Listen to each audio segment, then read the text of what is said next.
kapistahan ng mga martir na sina San Pedro Bautista, San Pablo Miki at kanilang mga kasamahan, mga martir. Sa ngalan ng Ama, ng Anak, ng Espiritu Santo. Amen. Sumainyo ang Panginoon. At sumainyo rin. Mga kapatid, aminin po natin ang ating mga kasalanan upang tayo maging marapat gumanap sa banal na pagdiriwang. Inaamin ko sa makapangyarihang Diyos at sa inyo mga kapatid, na lubha akong nagkasala sa isip, sa salita at sa gawa, at sa aking pagkukulang. Kaya'y sinasamo ko sa mahal na Birheng Maria, sa lahat ng mga anghel at mga banal, at sa inyo mga kapatid, na ko'y ipanalangin sa Panginoong ating Diyos. Kawan tayo ng makapangyarihang Diyos, patawarin tayo sa ating mga kasalanan, at patnubayan tayo sa buhay na walang hanggan. Amen. Panginoon, kaawaan mo kami. Panginoon, kaawaan mo kami. Kristo, kaawaan mo kami. Kristo, kaawaan mo kami. Panginoon, kaawaan mo kami. Panginoon, kaawaan mo kami. Manalangin tayo. Ama naming makapangyarihan, Ikaw ang pinagmumulan ng matapat na paninindigan ng mga banal. Ang mga martir na sina San Pedro Bautista, San Pablo Miki at mga kasama ay minarapat mong tawagin upang mabuhay sa iyong piling. Matapos danasin ang krus ng pagtitiis sa kamay ng mga taga-usig, bunga ng kanilang pagdalangin para sa amin, mapangatawanan nawa namin hanggang kamatayan ang pananampalatayang aming pinanghahawakan sa pamagitan ni Kristo kasama ng Espiritu Santo magpasawalang hanggan. Amen. Pagbasa mula sa unang aklat ng mga hari. Noong mga araw na iyon, tumindig si Solomon sa harap ng dambana ng Panginoon. Itinaas niya ang mga kamay at nanalangin ng ganito: Panginoon, Diyos ng Israel, sa langit at sa lupa'y walang ibang Diyos na tulad ninyo. Tapat kayo sa inyong mga pangako, sa inyong mga alipin. Walang maliw ang pag-ibig na ipinadadama ninyo sa kanila habang sila'y nananatiling tapat sa inyo. Maaari bang manirahan sa lupa ang Diyos? Kung ang langit, ang kataas-taasang langit, ay di sapat na maging tahanan ninyo, ito pa kayang hamak na tahanang aking itinayo. Gayunman, dinggin ninyo ang dalangin at pagsamo ng inyong alipin. O Panginoon, aming Diyos, dinggin ninyo sa araw na ito ang panawagan ng inyong alipin. Huwag ninyong iwaglit sa inyong paningin araw-gabi ang templong ito. Yamang kayo ang may sabi na ang pangalan ninyo'y mamamalagi rito. Sa gayon, maririnig ninyo ang bawat dalangin ng inyong alipin tuwing mananalangin sa pook na ito. Dinggin ninyo ang inyong alipin at ang inyong bayan tuwing kami mananalangin sa lugar na ito. Dinggin ninyo kami buhat sa inyong luklukan sa langit at patawarin ninyo kami. Ang salita ng Diyos. Salamat sa Diyos. Salmong tugunan, ang templo mo'y aking mahal, Diyos na makapangyarihan. Ang templo mo'y aking mahal, Diyos na makapangyarihan. Nasasabik ang lingkod mong sa patio mo ay pumasok. Ang buo kong pagkatao'y umaawit na may lugod. Sa masayang pag-awit ko, pinupuri'y buhay ng Diyos. Ang templo mo'y aking mahal, Diyos na makapangyarihan. Panginoon, sa templo mo, mga maya'y nagpupugad. Maging ibong layang-laya sa templo mo'y nagagalak. May inakay na kalinga sa tabi ng iyong altar. O poon, hari namin, at Diyos na walang kupas. Ang templo mo'y aking mahal, Diyos na makapangyarihan. Mapalad na masasabi silang dooy tumatahan, at palaging umaawit, nagpupuring walang hanggan. Basbasan mo, Panginoon, yaong hari naming mahal. Pagpalain mo po siya, yamang ikaw ang humirang. Ang templo mo'y aking mahal, Diyos na makapangyarihan. Kahit isang araw lamang, gusto ko pang sa templo mo, kaysa 1,000 araw na iba ang tahanan ko. Gusto ko pang maging bantay sa pinto ng iyong templo, kaysa ako'y mapasama sa masasamang mga tao. Ang templo mo'y aking mahal, Diyos na makapangyarihan.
Sumainyo ang Panginoon. At sumainyo rin. Ang mabuting balita ng Panginoon ayon kay San Marcos. Papuri sa iyo, Panginoon. Noong panahon yun, may mga Pariseo at ilang iskribang galing sa Jerusalem na lumapit kay Jesus. Nakita nilang ilan sa mga alagad ni Jesus ay kumain ng hindi muna naghuhugas ng kamay sa paraang naaayon sa turong minana nila. Ang mga Hudyo, lalo na ang mga Pariseo, ay hindi kumakain hanggat hindi nakapaghuhugas ng kamay ayon sa turo minana nila sa kanilang mga ninuno. Hindi rin sila kumakain ng anumang galing sa palengke nang hindi muna ito hinuhugasan. At marami pang ibang minanang turo ang kanilang sinusunod, tulad ng tanging paraan ng paghuhugas ng mga inuman, ng mga saro, ng mga sisidlang tanso at mga higaan. Kaya't tinanong si Jesus ng mga Pariseo at mga Iskriba, bakit hindi sumusunod ang mga alagad mo sa mga turo ng ating mga ninuno? Kumain sila ng hindi man lamang naghuhugas ng kamay ayon sa paraang iniuutos. Sinagot sila ni Jesus, tama ang hula ni Isaías tungkol sa inyo. Mapagpaimbabaw nga kayo, gaya ng kanyang isinulat, paggalang na handog sa akin ang bayan, ko'y paimbabaw lamang, sapagkat sa bibig at hindi sa puso ito bumubukal. Pagpurit pagsambang ginagawa nila'y walang kabuluhan. Ang utos ng tao ay itinuturong utos ng may kapal. Niwawalang kabuluhan nga ninyo ang utos ng Diyos, at ang sinusunod ninyo'y ang turo ng tao. Sinabi pa ni Jesus, kay husay ng paraan ninyo sa pagwawalang bisa sa utos ng Diyos, masunod lamang ninyo ang mga turong minana ninyo. Tulad nito, iniutos ni Moises, igalang mo ang iyong ama at ina, at ang magsalita ng masama sa kanyang ama o ina ay dapat mamatay. Ngunit itinuturo ninyo, kapag sinabi ng isang tao sa kanyang ama o ina, ang anumang maitutulong ko sa inyo ay korban. Alalaong bagay, inihahain ko ito sa Diyos. Hindi na ninyo siya pinahihintulutang tumulong sa kanyang ama o ina. Sa ganitong paraan, niwawalang kabuluhan ninyo ang salita ng Diyos sa pamamagitan ng mga turong minana ninyo. At marami pang bagay na tulad nito ang ginagawa ninyo. Ang mabuting balita ng Panginoon. Pinupuri ka namin, Panginoong Hesukristo. Magandang umaga po sa ating lahat. Muli po, balik sa ating katesismo. Lagi po tayong bumabalik sa katesismo. Ayon po sa ating katesismo, 3 pinanggagalingan ng ating pananampalataya. Tawag natin po ay sources of our faith. Una ay Biblia, pangalawa ay yun pong magisterium, ibig sabihin ay teaching authority of the Pope, yung pong kapangyarihan ng Santo Papang magturo, at ang pangatlo ay tradisyon. Dito po nanggagaling ang lahat ng ating mga gawain, mga pananampalataya. Pero lahat po ng ito ay ayon sa simbahan, hindi ayon sa individual na paniniwala ng tao. Kaya kahit tradisyon, ay dapat po yung sinasang-ayunan ng simbahan. By the way, simbahang Katoliko po ang unang lumikha o bumuo ng Biblia. All other Bibles ay galing sa ating Biblia. Ang turo ng simbahan, ang turo ng Santo Papa, ay lagi ng sama-samang desisyon. Kaya may mga synod po tayo. Tanong po natin yung synod. Hindi naman po nagdidesisyon ang Santo Papa nung sa ganyang pagkatao lamang, kundi laging kinukonsulta ang kabuuan ng simbahan. At ang pangatlo ay ang tradisyon na dapat ay i-approve o sinasang-ayunan ng simbahan. Pero may mga tao na ang sinusunod ay yung tradisyon na itinuturo nung kanilang mga ninuno na kung minsan ay hindi naman approve ng simbahan. Kaya kung minsan ay mas mabigat pa sa kanila, mas sinusunod pa nila yung tradisyon kaysa sa turo ng simbahan mismo. Tanda ko nung una, hindi niyata ginagawa ngayon, pagka Biyernes Santo yata, may inilalagay ditong dingding na malaki, kawayan dito, tapos pinupuno ng mga dahon, nung baging na halaman, at pagkatapos, a certain time of the ceremony ay lahat ng tao ay dagsa dito sa harap, pangapangagaw doon sa dahon, na parang nandoon ang kaligtasan sa mga dahon. Noon pong yun ay unti-unting inalis, ay ang daming nagalit. Maraming nagtampo. Bakit daw inaalis? Hindi naman sana masama yun kung bago pa yung mga dahong iyon, ay yung mga tao ay inuuna muna ang tunay na mga gawain ng ating pananampalataya. Sisimba kapag Biyernes Santo para lamang makakuha ng dahon. Tapos, di ka naman nasimba pag-araw ng linggo. Alin bang mas mahalaga? Yun pong sinasabi ni Kristo. Masunod lamang yung mga ninuno, yung mga patakaran, yung mga gawain ng mga ninuno ninyo, hindi nyo naman ginagawa yung dapat ay ginagawa muna ninyo bilang Katoliko. May mga gawain po tayo bilang Katoliko na naaayon sa ating pananampalataya, turo ng simbahan at tunay na tradisyon. Pero may mga tao talagang ang hirap ispilingin. Pag tinuturuan mo, ay mas gustuhin pa, mas ginugusto pa yung nakagisnan, sapagkat yun po'y amin pong nakagisnan. Mulat sa pool. Tulad na lamang pagsimbang gabi. Pag nawala ng misa yung isang chapel, nagagalit.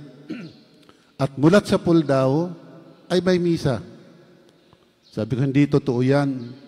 Dumating ako dito sa San Jose, Batangas, 1970. Ang may simbang gabi lang naman sa Laban at saka yung Palangka.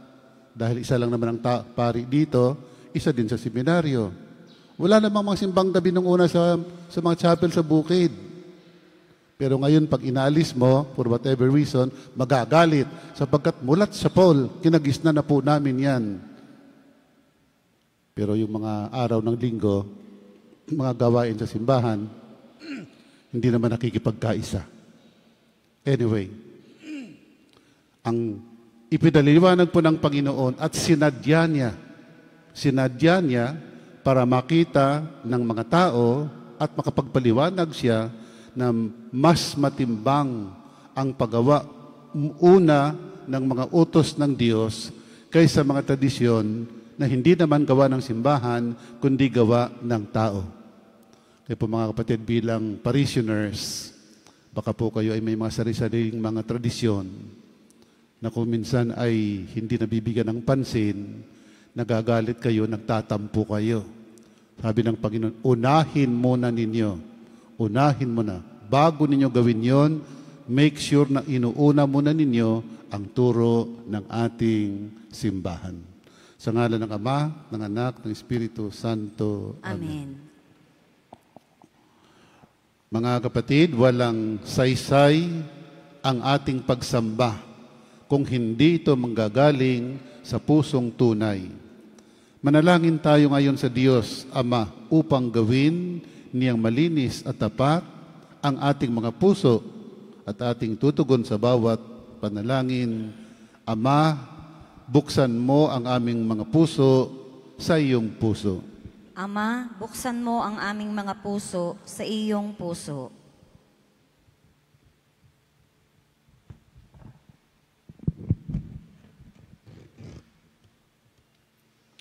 Ang mga namumuno ng ating simbahan, laging gabayan ng liwanag ng ebanghelyo at huwag nawa nilang hanapin ang seguridad sa mga makabundong estruktura.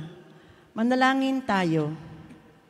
Ama, buksan mo ang aming mga puso sa iyong mga puso. Bilang isang komunidad, naway huwag nating isara ang ating mga mata sa tunay na pangangailangan ng mga mahihirap na ating kasakasama. Manalangin tayo sa Panginoon. Ama, buksan mo ang aming mga puso sa iyong puso. Ang lahat ng Kristiyano, naway mapagtanto na makikita sa ating pakikitungo sa ating mga kapwa ang tunay na pagsasabuhay ng kalooban ng Diyos. Manalangin tayo sa Panginoon. Ama, buksan mo ang aming mga puso sa iyong puso. Ang mga may sakit, naway mapalakas sa kanilang kahinaan at mapalaya sa kanilang mga karamdaman. Manalangin tayo sa Panginoon. Ama, buksan mo ang aming mga puso sa iyong puso.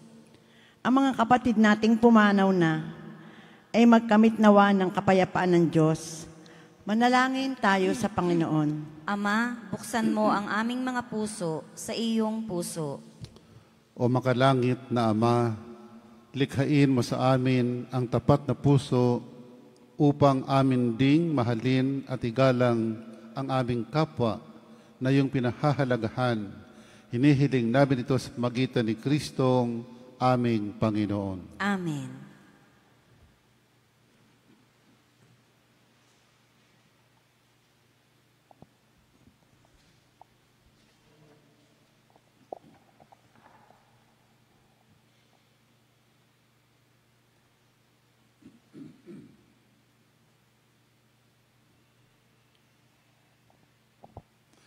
Kapuri-puri ka Diyos, amang lumikha sa sanlibutan sa iyong kagandahang loob. Narito may alay mula sa lupa't bunga ng aming paggawa ang tinapay na ito para maging pagkaing nagbibigay buhay. Kapuri-puri ang poong may kapal, ngayon at kailanman.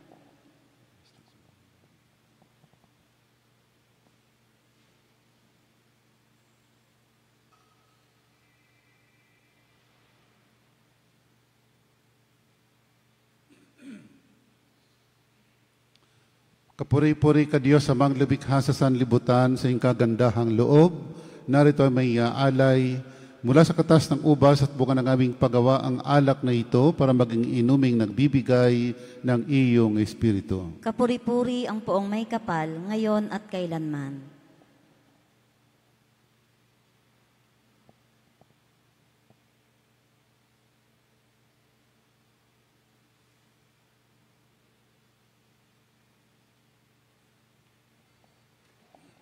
Magsitayo po.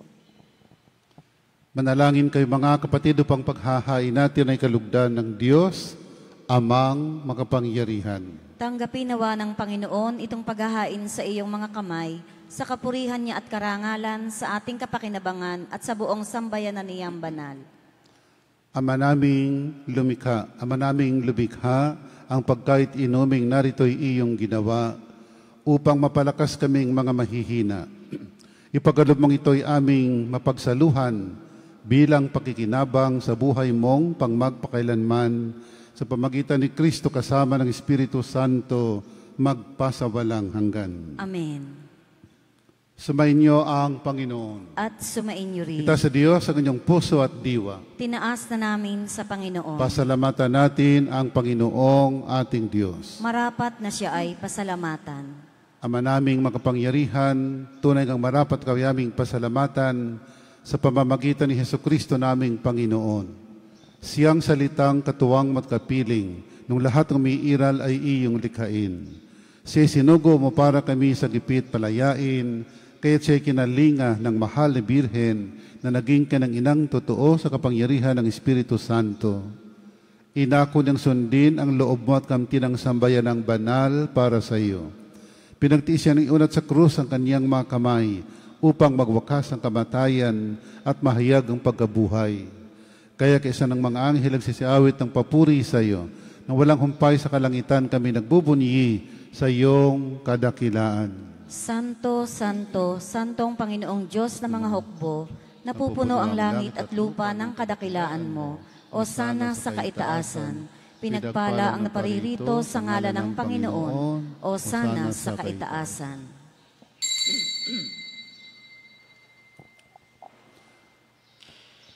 Ama naming banal, ikaw ang bukal ang tanang kabanalan, kaya't sa pamagitan ng Espiritu gawin mong banal ang makaloob na ito, upang para sa aming maging katawan at dugo ng aming Panginoong Hesukristo. Bago niya pinagtiis ang kusang loob na maging handog, hinawakan ng tinapay, pinasalamatan kaniya, pinaghati-hati niya yon, niabot sa kaniyang malagad at sinabi, tanggapin ninyong lahat ito at kanin. Ito ang aking katawan na hahandog para sa inyo.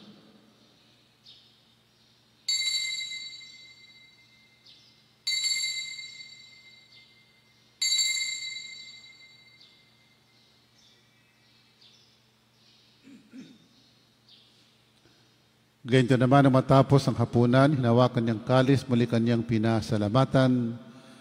Niabot niya ang kalis sa kanyang malagad at sinabi, tanggapin ninyong lahat ito at inumin. Ito ang kalis ng aking dugo, ng bago at walang hanggang tipan. Ang aking dugo na ibubuhos para sa inyo at para sa lahat, sa ipagpapatawad ng mga kasalanan. Gawin ninyo ito sa pag-alaala sa akin.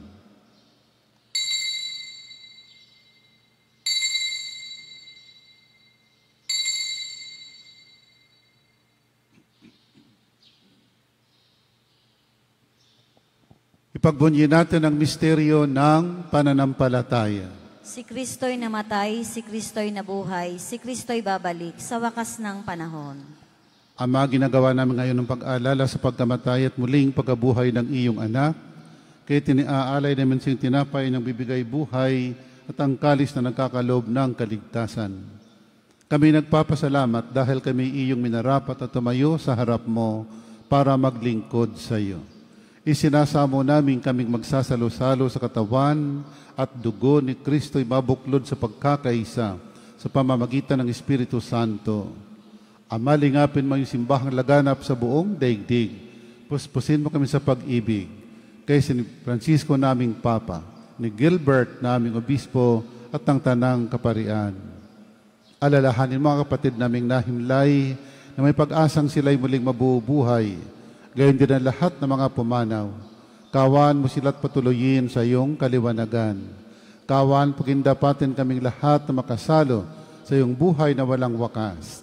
Kaysa ng mahal na Birheng Maria na ina ng Diyos, kaysa ng poong San Jose ng mga apostol at ng lahat ng mga banal na namuhay dito sa daigdig ng kalugod-lugod sa iyo.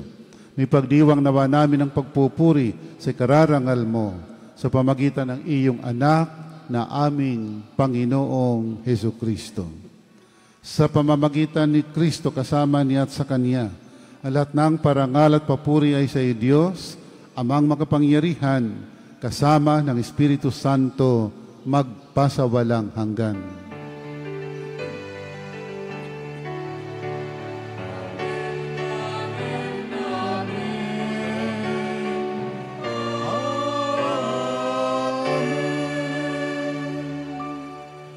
Sa tagubilin, nakagagaling na utos sa turo ni Jesus na Panginoon natin at Diyos, sama-sama nating ipahayag ng lakas loob. Ama namin, sumasalangit ka, sambahin ang ngalan mo, mapasa amin ang kaharian mo, sundin ang loob mo dito sa lupa para nang sa langit. Bigyan mo kami ngayon ang aming kakanin sa araw-araw. At patawarin mo kami sa aming mga sala para ng pagpapatawad namin sa nagkakasala sa amin. At huwag mo kaming ipahintulot sa tukso at iadya mo kami sa lahat ng masama. Hinihiling namin kami adya sa lahat ng masama, pagkalooban ng kapayapaan araw-araw, iligtas sa kasalanan at ilayo sa lahat ng kapahamakan. Samantalang aming pinanabikan ng dakilang araw ng pagpapahayag ng tagapagligtas naming si Hesu Kristo. Sapagkat iyo ang kaharian at ang kapangyarihan at ang kapurihan magpakailanman. Amen. O Panginoong Jesucristo, sinabi mo sa iyong mga apostol, kapayapaan ang iniiwan ko sa inyo. Ang aking kapayapaan binibigay ko sa inyo. Tunghayan mo ang aming pananampalataya at huwag ang aming mga pagkakasala. Pagkalooban mo kami ng kapayapaan at pagkakaisa ayon sa iyong kalooban, kasama ng Espiritu Santo, magpasawalang hanggan. Amen. Ang kapayapaan ng Panginoon ay laging sumainyo. At sumaiyo rin. Magbigayan po tayo ng kapayapaan sa isa't isa. Peace be with you. Kordero ng Diyos na nag-aalis ng mga kasalanan ng sanlibutan, maawa ka sa amin.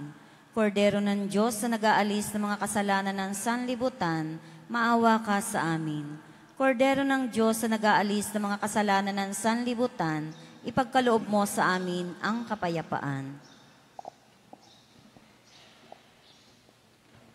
Mga kapatid, narito si Kristo, ang Kordero ng Diyos, nag-alis mga kasalanan ng sanlibutan. Mapalad tayong nanyayahan sa kanyang piging. Panginoon, hindi ako karapat-dapat na magpatuloy sa iyo, ngunit sa isang salita mo lamang ay gagaling na ako.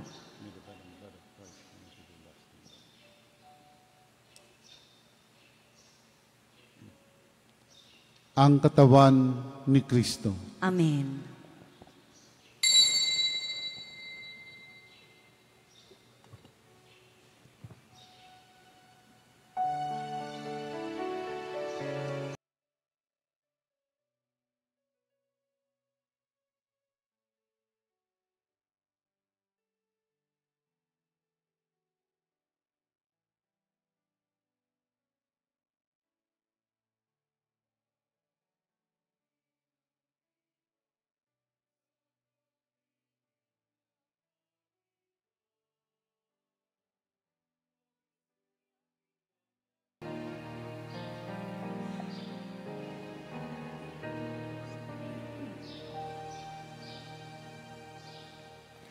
Magsitayo po.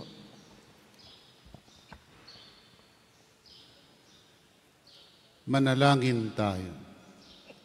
Ama naming mapagmahal, sa pagkait inuming pagkakaisang ibinibigay, kami niloob mong makapakinabang kaisa ni Kristo, kami naway makapamuhay upang makapamunga ng may kagalakan para sa kapakanan ng aming kapwa-tao sa sanlibutan. Sa pamagitan ni Kristo kasama ng Espiritu Santo, magpasawalang hanggan. Amen. Sumainyo ang Panginoon. At sumainyo rin. Pagpalain ko ng makapangyarihang Diyos, Ama, Anak, at Espiritu Santo. Amen. Tapos na po ang ating pagdiriwang, humayo kayo mapayapa upang ang Panginoon ay mahalin at paglingkuran. Salamat sa Diyos. Gandang umaga po sa ating lahat. Muli po, balik sa ating katesismo. Lagi po tayong bumabalik sa katesismo. Ayon po sa ating katesismo, 3 pinanggagalingan ng ating pananampalataya. Tawag natin po ay sources of our faith. Una ay Biblia, pangalawa ay yun pong magisterium, ibig sabihin ay teaching authority of the Pope, yung pong kapangyarihan ng Santo Papang magturo, at ang pangatlo ay tradisyon. Dito po nang gagaling ang lahat ng ating mga gawain, mga pananampalataya. Pero lahat po ng ito ay ayon sa simbahan, hindi ayon sa individual na paniniwala ng tao. Kaya kahit tradisyon, ay dapat po yung sinasang-ayunan ng simbahan. By the way, simbahang Katoliko po ang unang lumikha o gumamit, bumuo ng Biblia. All other Bibles ay galing sa ating Biblia. Ang turo ng simbahan, ang turo ng Santo Papa ay lagi ng sama-samang desisyon. Kaya may mga synod po tayo. Tanda po natin yung synod. Hindi naman po nagdidesisyon ng Santo Papa nung sa ganyang pagkatao lamang, kundi laging kinukonsulta ang kabuuan ng simbahan. At ang pangatlo ay ang tradisyon na dapat ay approve o sinasang-ayunan ng simbahan. Pero may mga tao na ang sinusunod ay yung tradisyon na itinuturo nung kanilang mga ninuno na kung minsan ay hindi naman approve ng simbahan. Kaya kung minsan ay mas mabigat pa sa kanila, mas sinusunod pa nila yung tradisyon kaysa sa turo ng simbahan mismo. Tanda ko nung una, hindi yata ginagawa ngayon, pagka Biyernes Santo yata, may inilalagay ditong dingding na malaki, kawayan dito, tapos pinupuno ng mga dahon, nung baging na halaman, at pagkatapos, a certain time of the ceremony ay lahat ng tao ay dagsa dito sa harap. Pangapangagaw doon sa dahon na parang nandoon ang kaligtasan sa mga dahon. Noon pong yun ay unti-unting inalis, ay ang daming nagalit. Maraming nagtampo. Bakit daw inaalis? Hindi naman sana masama yun kung bago pa yung mga dahong iyon, ay yung mga tao ay inuuna muna ang tunay na mga gawain ng ating pananampalataya. Sisimba kapag Biyernes Santo para lamang makakuha ng dahon, tapos di ka naman nasimba pag araw ng linggo. Alin bang mas mahalaga? Yun pong sinasabi ni Kristo. Masunod lamang yung mga ninuno, yung mga patakaran, yung mga gawain ng mga ninuno ninyo, hindi nyo naman ginagawa yung dapat ay ginagawa muna ninyo bilang Katoliko. May mga gawain po tayo bilang Katoliko na naaayon sa ating pananampalataya, turo ng simbahan at tunay na tradisyon. Pero may mga tao talagang ang hirap ispilingin. Pag tinuturuan mo ay mas gustuhin pa, mas ginugusto pa yung nakagisnan, sapagkat yun po'y amin pong nakagisnan. Mulat sa pool. Tulad na lamang pagsimbang gabi. Pag nawala ng misa yung isang chapel, nagagalit. At mulat sa pool daw, ay may misa. Sabi ko, hindi totoo yan. Dumating ako dito sa San Jose, Batangas, 1970. Ang may simbang gabi lang naman sa Laban at saka yung Palangka. Dahil isa lang naman ang pari dito, isa din sa seminaryo. Wala namang mga simbang gabi nung una sa mga chapel sa bukid. Pero ngayon, pag inaalis mo, for whatever reason, magagalit. Sapagkat mulat sa pool, kinagisna na po namin yan. Pero yung mga araw ng linggo, mga gawain sa simbahan, hindi naman nakikipagkaisa. Anyway, ang ipinaliliwanag po ng Panginoon at sinadya niya para makita ng mga tao at makapagpaliwanag siya na mas matimbang ang paggawa una ng mga utos ng Diyos kaysa mga tradisyon na hindi naman gawa ng simbahan, kundi gawa ng tao. Kaya po mga kapatid, bilang parishioners, baka po kayo ay may mga sarili-sariling mga tradisyon na kung minsan ay hindi nabibigyan ng pansin, nagagalit kayo, nagtatampo kayo. Sabi ng Panginoon, unahin muna ninyo. Unahin mo na. Bago ninyo gawin yon, make sure na inuuna muna ninyo ang turo ng ating simbahan. Sa ngalan ng Ama, ng Anak, ng Espiritu Santo. Amen. Mga kapatid, walang saysay ang ating pagsamba kung hindi ito manggagaling sa pusong tunay. Manalangin tayo ngayon sa Diyos, Ama, upang gawin niyang malinis at tapat ang ating mga puso at ating tutugon sa bawat panalangin. Ama, buksan mo ang aming mga puso sa iyong puso. Ama, buksan mo ang aming mga puso sa iyong puso.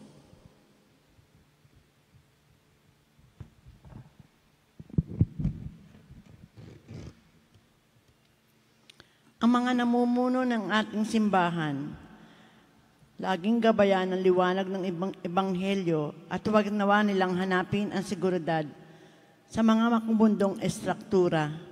Manalangin tayo. Ama, buksan mo ang aming mga puso sa iyong mga puso. Bilang isang komunidad, naway huwag nating isara ang ating mga mata sa tunay na pangangailangan ng mga mahihirap na ating kasakasama. Manalangin tayo sa Panginoon. Ama, buksan mo ang aming mga puso sa iyong puso. Ang lahat ng Kristiyano, naway mapagtanto na makikita sa ating pakikitungo sa ating mga kapwa ang tunay na pagsasabuhay ng kalooban ng Diyos. Manalangin tayo sa Panginoon. Ama, buksan mo ang aming mga puso sa iyong puso.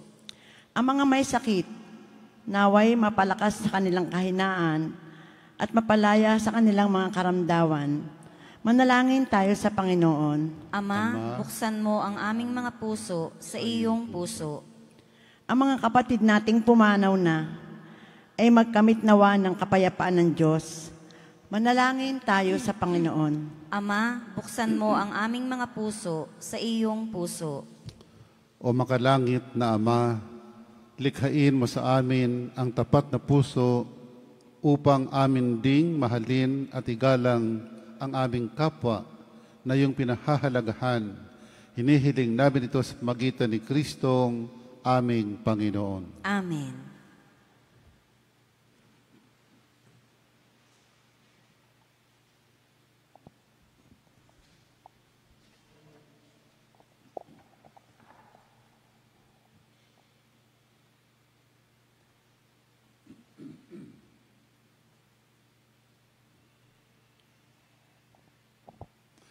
Kapuri-puri ka Diyos sa mga lumikha sa sanlibutan, sa iyong kagandahang loob. Narito may alay mula sa lupa at bunga ng aming paggawa ang tinapay na ito para maging pagkaing nagbibigay buhay. Kapuri-puri ang poong may kapal, ngayon at kailanman.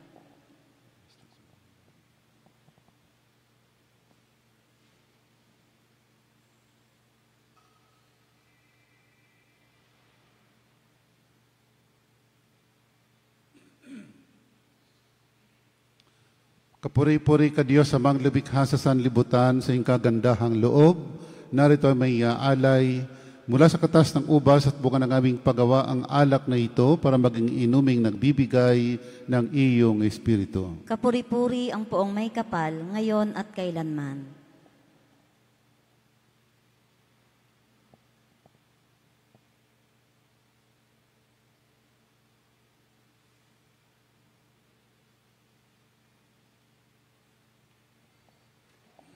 Magsitayo po.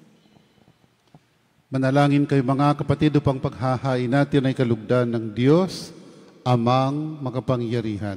Tanggapin nawa ng Panginoon itong paghahain sa iyong mga kamay, sa kapurihan niya at karangalan, sa ating kapakinabangan at sa buong sambayanan niyang banal.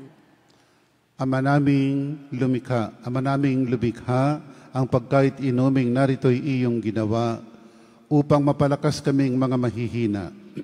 Ipagalob mong ito'y aming mapagsaluhan bilang pakikinabang sa buhay mong pangmagpakailanman sa pamagitan ni Kristo kasama ng Espiritu Santo magpasawalang hanggan. Amen.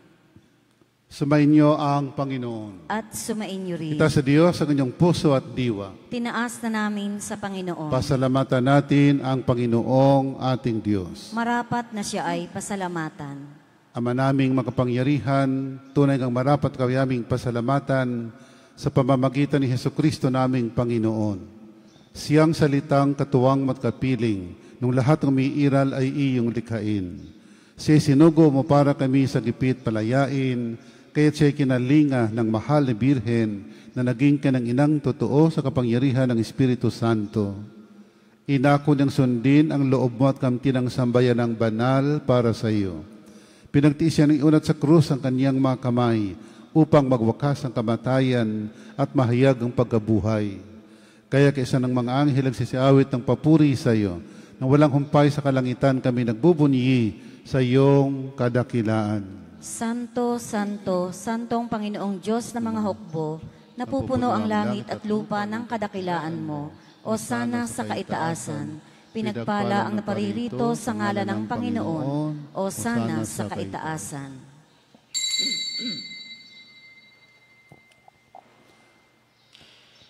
Ama naming banal, ikaw ang bukal ang tanang kabanalan, kaya't sa pamagitan ng Espiritu gawin mong banal ang makaloob na ito, upang para sa aming maging katawan at dugo ng aming Panginoong Hesukristo.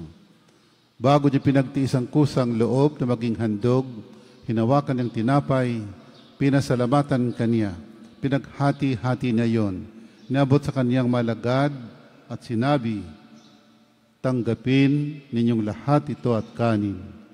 Ito ang aking katawan na hahandog para sa inyo.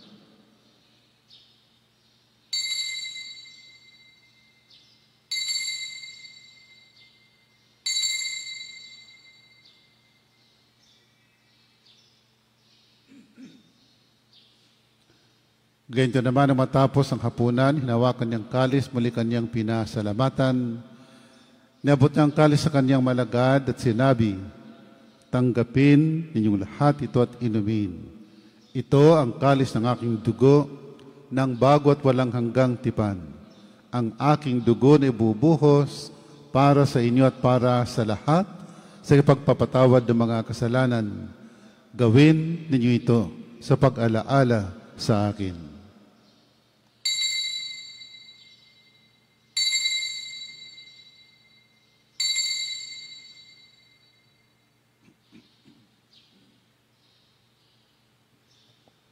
Ipagbunyi natin ang misteryo ng pananampalataya. Si Kristo'y namatay, si Kristo'y nabuhay, si Kristo'y babalik sa wakas ng panahon. Ama, ginagawa namin ngayon ng pag-aalala sa pagkamatay at muling pagkabuhay ng iyong anak. Kaya tiniaalay namin siyang tinapay ng bibigay buhay at ang kalis na nagkakalob ng kaligtasan. Kami nagpapasalamat dahil kami iyong minarapat at tumayo sa harap mo para maglingkod sa iyo. Isinasamo namin kaming magsasalo-salo sa katawan at dugo ni Kristo'y mabuklod sa pagkakaisa sa pamamagitan ng Espiritu Santo. Ama, lingapin mo yung simbahang laganap sa buong daigdig. Puspusin mo kami sa pag-ibig. kay si Francisco naming Papa, ni Gilbert naming Obispo at ng Tanang Kaparian. Alalahanin mga kapatid naming nahimlay na may pag-asang sila'y muling mabubuhay, gayon din ang lahat ng mga pumanaw. Kawan mo sila't patuloyin sa iyong kaliwanagan. Kawan, pagindapatin kaming lahat na makasalo sa iyong buhay na walang wakas. Kaysa ng mahal na Birheng Maria na Ina ng Diyos, kaysa ng Poong San Jose, ng mga apostol at ng lahat ng mga banal na namuhay dito sa daigdig ng kalugod-lugod sa iyo. May pagdiwang nawa namin ng pagpupuri sa kararangal mo sa pamagitan ng iyong anak na aming Panginoong Hesukristo. Sa pamamagitan ni Kristo kasama niya at sa Kanya, ang lahat ng parangal at papuri ay sa iyo, Diyos, Amang makapangyarihan, kasama ng Espiritu Santo, magpasawalang hanggan.